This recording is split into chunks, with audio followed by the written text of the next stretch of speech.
అనుకున్నదొక్కటి అయ్యింది ఒక్కటి, బోల్తా కొట్టిందిలే బుల్బుల్ కారు. ఏ జగ్లకు గిదేం దిక్కుమాల పాటే ఎగతాళి చేస్తున్నావు నన్ను? ఎగతాళి కాదు కేసీఆర్ కాక, ఎంత పని జరిగిందే. జూబ్లీ హిల్స్ లో కారు స్పీడ్ గా పోతుందేమో అనుకున్నా, ఇలా పంచర్ అయ్యి పగిలిపోతుందని అనుకోలేదు.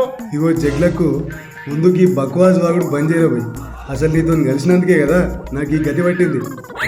అక్కడ నీ పార్టీలో దమ్ము లేనప్పుడు నన్ను అని ఏం లాభం కాక? నువ్వేదో పీకుడుగాను అని నీకు సపోర్ట్ చేసుకుంటూ వస్తే ఇలా మొత్తానికి నాకే వీకింది. నిన్ను చూస్తుంటే యాష్టకొస్తుందిరా భయ్. ఇది మరీ బాగుంది కాక. అధికారంలో ఉన్నప్పుడు తల పొగురుతో అహంకారంతో మాట్లాడి ప్రజాక్షేమం గాలి కొదిలేసి అధికారం పోగొట్టుకున్నోడివి. నన్నంటే ఎట్లా సమే? నిన్నే అంట, బరాబర్ అంట. ఆనాడు బంగారం లాంటి బాబును కాదని నిన్ను నమ్మిన. నా లైఫ్లో గదే నేను చేసిన మేజర్ మిస్టేక్. ఆ మాటకు వస్తే నేను కూడా నీ వల్ల బ్యాడే అయినా. నా రెడ్డి సామాజిక వర్గమైన రేవంత్ను కాదని నీకు సపోర్ట్ చేసిన. నీ వల్లే నాకు 11 సీట్లు వచ్చాయి. గిదేం దిక్కుమాల పంచాయతీ అండి నాకు అర్థం కాదు. గా బాబు పార్టీకి చెందిన మాగంటి ఆడపడుచును నిలబెట్టినా రిజల్ట్ గిట్ల ఎందుకు వచ్చిందో అర్థమైతలేదు. ఇందులో అర్థం కాకపోవడానికి ఏముంది నా మొహం? ఆనాడు బాబు పైన అక్రమ కేసులు పెట్టి జైల్లో వేసినప్పుడు మీ అబ్బా కొడుకులు ఏం చేసినారు? కనీసం సానుభూతిగా ఒక్క మాట కూడా మాట్లాడలేదు. నువ్వు సైకోగాను అని తెలిసి కూడా బాబుకు సపోర్ట్ చేయకుండా నీకు సపోర్ట్గా మాట్లాడిన. మరి హైదరాబాద్లో ఐటీ డెవలప్ చేసిన బాబు ఫ్యాన్స్ అంతా ఆ రోజు హట్ అయ్యారు కదా, అదెలా మర్చిపోతారు?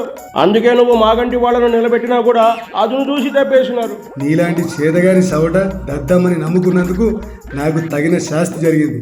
బుద్ధి వచ్చింది రా భయ్. నువ్వు కాల్సి గిట్లా చేయకు. నాకు ఇంకెప్పుడు నన్ను గెలవనికే ప్రయత్నాలు చేయకు. నీ మొహం నాకు కనిపించడానికే వీలు లేదు. ఊరుకోకాక. పాతాళానికి పడిపోయిన మన రెండు పార్టీలు ఎప్పటికైనా పైకి వస్తాయి. ఇప్పుడు నాకు నువ్వు, నీకు నేనే సపోర్ట్ చేసుకోవాలా? ఎందుకు ఉన్న గాయంత ఇచ్చేది కూడా ఓనికేనా? నువ్వొద్దు, నీ స్నేహం వద్దు. నీకో దండంరా స్వామి. నీ దరిద్రం అంతా నాకు పట్టింది. ప్రక్షాళన చేయాల్సిన సమయం ఆసన్నమైంది. అసలు నీకు తెలంగాణలో విలువ లేదు కాక. నాకు గీడ ఒక్క చోటనే లేదేమో, నీకు ఈ దునియా మొత్తంలో ఏడలేదురా భయ్. చల్ నడు వీడికెళ్ళి. నన్ను తిడితే నువ్వు అంతకు అంత నాశనం అయిపోతావు కాక. ముందు నీ సంగతి చూసుకోరా భయ్. అడ్డమైన గలీజ్ పనులన్నీ చేసి ఆంధ్ర రాష్ట్రాన్ని సంకనాకిచ్చినావు. ఆ బాబే లేకుంటే పరిస్థితి దారుణంగా అయ్యేది. నిన్ను జల్దీ బొక్కలేస్తే గానీ ఏపీకి పట్టిన శనొదులుతుంది. ఓ కేసీఆర్, ఊరుకుంటుంటే ఎక్కువ మాట్లాడుతూ ఉన్నావు. అక్కడికి నువ్వేమీ దోచుకోనట్లు చెప్పకు. నీ పార్టీ ఇంకా జన్మలో పైకి రాదు. అది నోరా తాటి మట్ట.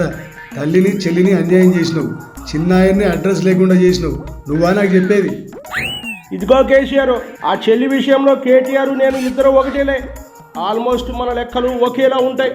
ఎంత వ్యతిరేకత ఉన్నా తెలంగాణ తెచ్చినోని నాకంటూ ఒక గుర్తింపు ఉంది. నీకేముందివా?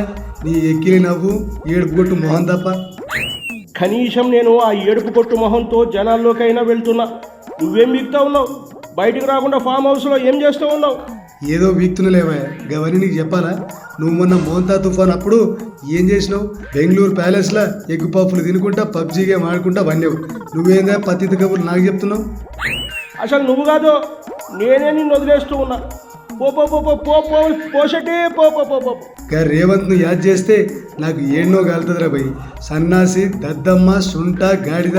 ఇగో నా నోట్ల నుండి బండ బూతులు వస్తాయి, తట్టుకోలేవు. చల్ నడు. చిన్నైనా